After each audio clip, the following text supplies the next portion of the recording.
పోషణ పక్షం సందర్భంగా అంగన్వాడీల ఆధ్వర్యంలో స్టాల్స్ ఏర్పాటు. స్టాల్స్ ను సందర్శించిన ప్రజలందరూ ముఖ్యంగా స్త్రీలు, బాలింతలు, శిశువులు ఆరోగ్యంగా ఉండాలంటే ప్రతి ఒక్కరూ విధిగా పోషక ఆహారం తీసుకోవాలని, ముఖ్యంగా గర్భిణీ స్త్రీలు, బాలింతలు పోషక ఆహారంపై నిర్లక్ష్యం వహించవద్దని సిడిపిఓ ఉమారాణి అన్నారు.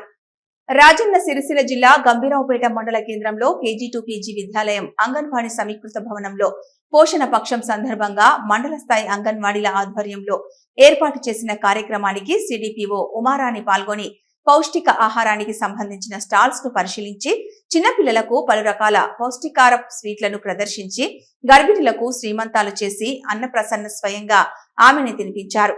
ఈ సందర్భంగా ఆమె మాట్లాడుతూ బిడ్డ పుట్టినప్పటి నుంచి జీవితాంతం వరకు పోషణ ఆహారం తీసుకోవడం ప్రతి ఒక్కరికి అవసరమన్నారు. చిరుధాన్యాలతో సమతుల ఆహారం లభిస్తుందని స్పష్టం చేశారు. గర్భిణీ స్త్రీలు పోషణ ఆహారం తీసుకుంటేనే బిడ్డ ఆరోగ్యంగా జన్మిస్తుందని తెలిపారు. అలాగే పాప పుట్టిన వెంటనే ముర్రుపాలు తాగించాలని పేర్కొన్నారు. కనీసం 2 ఏళ్ల వరకు పిల్లలకు పాలివ్వాలని చెప్పారు. బాలింతలు విధిగా పౌష్టిక ఆహారం తీసుకున్నప్పుడే ఆరోగ్యంగా ఉంటారని పేర్కొన్నారు.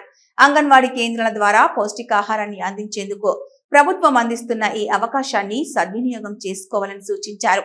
పౌష్టిక ఆహారం పెంపొందించడానికి ఆకుకూరలు, పల్లీలు, నువ్వులు, బెల్లం వస్తువులు, వివిధ రకాల చిరుధాన్యాలు తీసుకోవడం తల్లి బిడ్డకు ఎంతో అవసరమని పేర్కొన్నారు.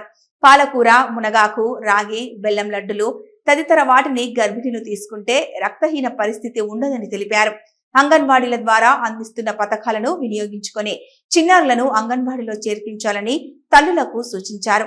కార్యక్రమంలో ICDS CDPO Uma Rani, ICDS supervisor Renuka, ప్రభుత్వ వైద్యాధికారి వేణుగోపాల్ రెడ్డి, సిహెచ్ఓ రమేష్, పోషణ అభియాన్ బ్లాక్ కోఆర్డినేటర్లు, ఏఎన్ఎంలు, ఆశాలు, మండలంలోని వివిధ గ్రామాలకు చెందిన అంగన్వాడీ టీచర్లు, ఆయాలు, కార్యకర్తలు, తల్లులు, గర్భవతులు, చిన్నారులు పాల్గొన్నారు.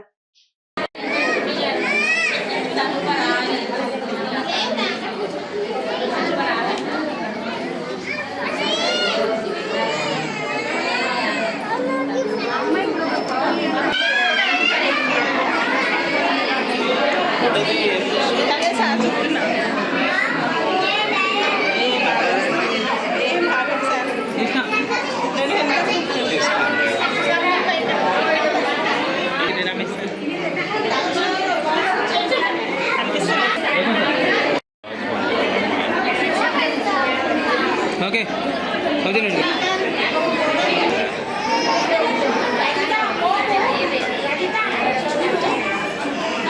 ఓకే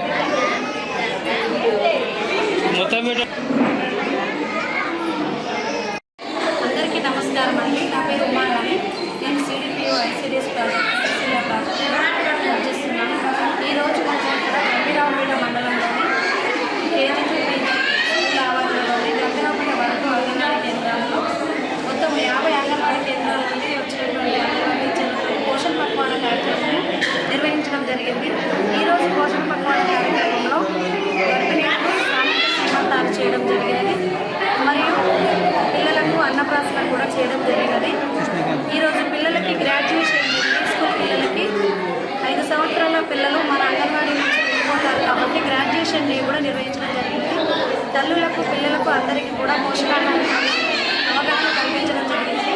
పోషణ పక్వాడలో భాగంగా ముఖ్యంగా 1000 రోజుల ప్రణాళిక గురించి గర్భవతులకు ఈరోజు మనం అవగాహన కల్పించడం జరిగింది.